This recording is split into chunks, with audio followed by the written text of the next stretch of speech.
All right, guys. So, an interesting map we rarely ever see at a high level is being played right now between these two players. So you've got Zucolo, who I honestly don't know too much about, but is 2K Elo from Italy, so that's cool.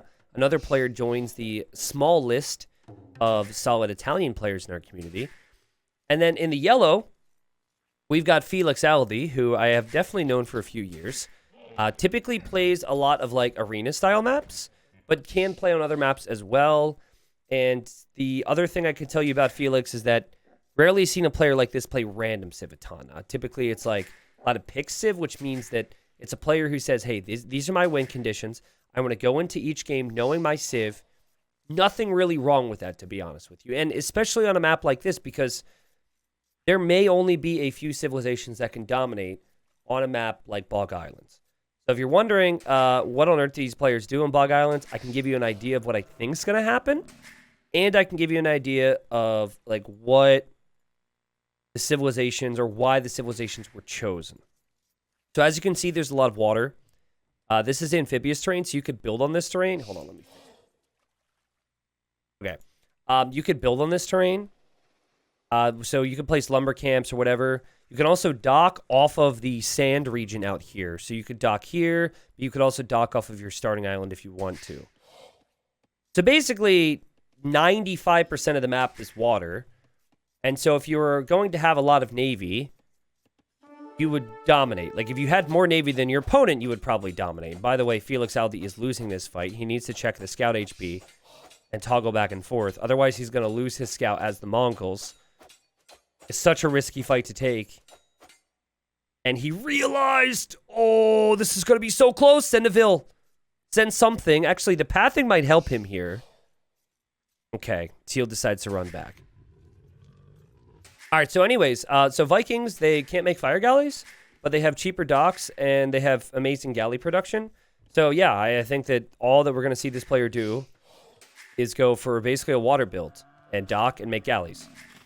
Now, the reason you would pick... I think the reason you would pick Mongols is because of the rhinos. So there's 3 rhinos, which is kind of uncommon for Age of Empires 2.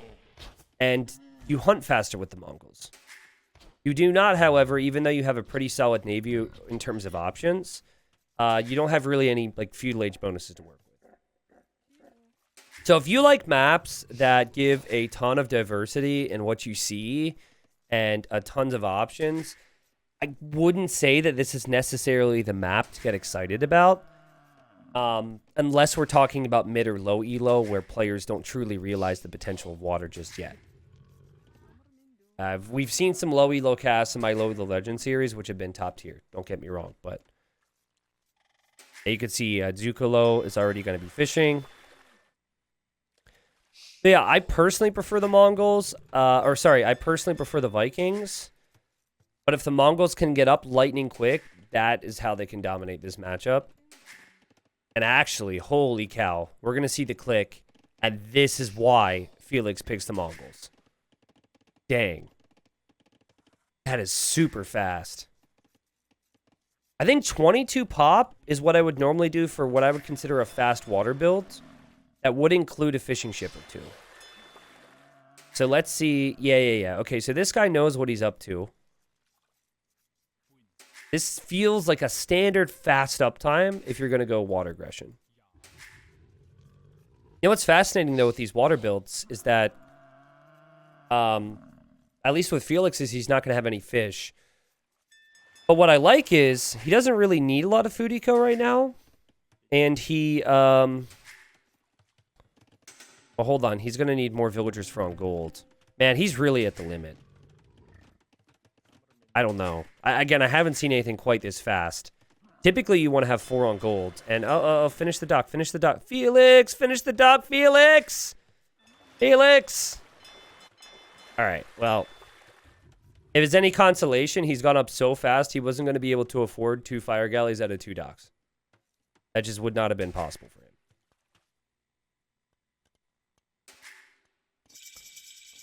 Yeah, look at all the extra food here for Teal he'll save for later. And Teal's going to be like, wait, that's a fast uptime right there. Okay, galley opening here for Felix. We'll kill the scout. Well, the yellow scout also went down, and I completely missed it. Oh, he must have died just a moment ago to teal scout. Did find an important piece of information, which is where his opponent was located. And now teal is going to go for the second dock. But honestly, like, one galley's already out. Second and third galley are on the way. And fourth galley.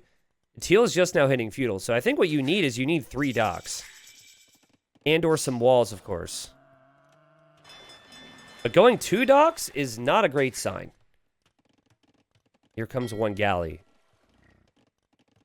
Could be a quick game, guys. Could be a really quick game. This honestly comes down to, can yellow continue to produce out of these docks? And will things like fletching come in? Okay, teal obviously realizes this is a problem and is going to drop a tower, which I think is an amazing idea, by the way. Like, this is a way you can help keep yourself alive in this game. It protects both of your wood lines. So a great decision there. Yellow now will pass the fishing ships. And we do even have fletching on the way. Dang. Great job. I mean, this guy's working off of 0 food economy with fish. And when he's finished with this, he's going to be out of food, which might mean he needs to finish this fast. But look at Teal. Teal's tower pays off. Galley goes down there. Teal loses the fishing ships now. Teal still has food here, though, right? Pops out with these galleys. Goes for the kill. Loses all 4. No, excuse me. 3 out of the 4 fishing ships. Yeah, look at the difference fletching is making. How annoying is that, right? But when you're Vikings, you do get wheelbarrow for free, so your villagers are a little faster. And now we're seeing 4 Navy versus 5. And here it's 4v4. Things are starting to look a little better for Teal, but not with the worker efficiency, with that galley back there. Fletching at least is on the way. So if you really want to have fun, you could go for like demos to demo someone's wood line. I've seen that many times before, but generally players are going to be walled. Now fletching is on the way for Teal. Stone walls from yellow. So again, like the way I describe this player is he always knows his win condition with his civs. Executionally can struggle at times, of course, being in 1900, but 1900's insane, right? Well into the top 1,000 in the world. I think 1900's like top 500, to be honest. There's another dock there from Teal, which I think was needed a long time ago, considering the cost of docks with this civ. This is going to be dealt with, but now yellow's moved forward. And what do you do? There's actually a hole here, by the way. So I guess we're going to see a mill on the food there, and then maybe the buffalo will come in too. Just trying to think, like, what do you do for food eco at this stage? Certainly, like, fishing would be great, but you don't have water control. And also the fish on this map are generally, like, really pushed into the middle. Hi, buffalo. This poor guy's stuck. But yeah, I guess we'll see. Couple houses and palisades here, which should pretty much stop yellow from breaking in. House there as well, which should stop yellow from breaking in. But the timing here, oh boy. The timing here could be awkward. Okay, so we had a couple, like, partial builds to stop the pathing at least. But yellow can kill the vill and still break in. Teal is to decide on if Teal commits here or if Teal responds. A lot of players don't want to react. And so he commits, and this is why you do it this way. Yellow's expecting you to come back. Nope. Not happening, buddy. Not happening. Big losses for yellow right now. And now yellow has to do damage. And let's see. There's a lot of galleys. If they sit underneath that tower, this could be really bad for Teal. This could end up being even worse, actually. Because losing your whole wood line means you can't make many more ships. Look at this. Dang. Tower's helping a little bit. I would honestly just sit them right underneath the wood line. I wouldn't even move them, but I guess if I don't move them, I don't get these kills, right? And now Teal sees stone walls, and Teal's like, well, dang, man, like, I didn't think about stone walls.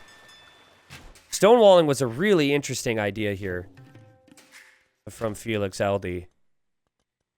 He's got 10 Navy. It's not like he can come back on water. Obviously, some of that Navy is still trapped.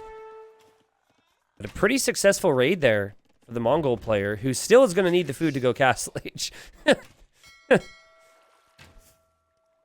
Good micro here.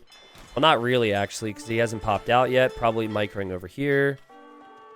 Now sits underneath the tower. That's actually really nice to just sit 2, because villagers can't fight that off too easily. Now denies the gold as well. Again, that food eco is just awful. There's not a lot of balance here for yellow. However, yellow is still continuously producing galleys and could just win it in the feudal age. You never know. Obviously, Castle Age is something you want, but all of a sudden, look at Teal's position. Now, everything was deceiving there. Teal killed both those galleys, by the way, but Teal now doesn't have food eco either. So it's just going to be tons and tons of ships. Both players making galleys. The eco KD is 10-0, though. Yellow definitely has the lead there.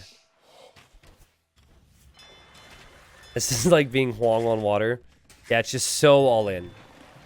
But honestly, this is Bog Islands, right? If you were to have macroed with tons of farms to be able to go up to Castle Age, you probably wouldn't have as many ships. I think they could have transitioned it a little bit better, right? Like, if compared to a 2,300, 2,400 top 30 player. But this is pretty much what Bog Islands should be about. And if you go for scouts or archers or anything like that, Navy always kills it. But you got to have those builds down. You have to know what to do. And Teal certainly knows all that. But this dock will go down faster than you think. This dock is about to go down. Yellow pops out. Yellow's looking for a good engagement, and I just don't know if that good engagement is really going to come here, guys. This is certainly not going to help. Those galleys go down. Here, Yellow's got a chance to pop out. But obviously, Teal's going to find all that. Teal will be able to see this and maybe run back if Teal is paying attention. And Teal's now using the market to go up to Castle Age. And so Teal clicks up to the Castle Age, obviously, for more Navy. Maintaining a lead of about 8 galleys on water.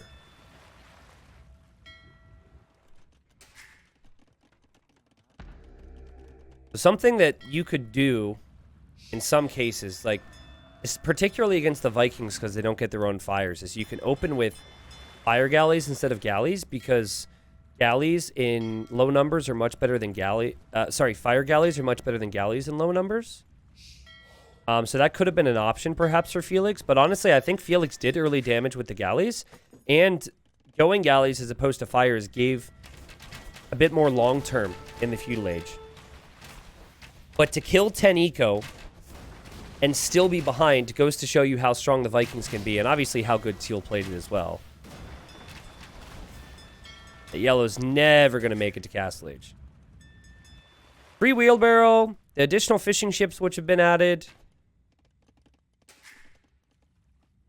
The slower income, but better long-term with food eco approach that Teal took. Very strong this game. Well, it's not GG yet because it comes down to if Teal can also afford to get Castle Age upgrades too. Like, that's another part of it. I mean, you have to assume Bodcanero is going to be possible. Because it's 22 army versus 18 now. Some people would even call the GG in this position, in Yellow's position, and yeah, okay. So, that is Bog Islands meta. That is what 1v1 Bog Islands brings. I have not seen anything to really prove me otherwise. I have seen people try different things at higher level, and it hasn't really worked out too much. You can try some weird fast castle shenanigans on this map. Behind some walls, because you have so much food, but still, like, not having berries, not being able to keep your fish protected is a problem. All the deep fish is exposed in the middle. So if you don't try and go for water, then the player who goes for water is probably just going to add fishing ships. So this game is fully justified me using a big red cross on it. Well, some people want to ban it then and say, well, that's not the type of game I want to play. Other people are going to say, well, now I know how to play it if somebody picks it. And you don't necessarily have to go galleys, but just water control in general. That's Bog Islands. Bog Islands is like islands, but worse because land aggression works less frequently. Transporting's not really much of a thing, and your villagers are going to be hit because there's no islands involved for safety. So, GG.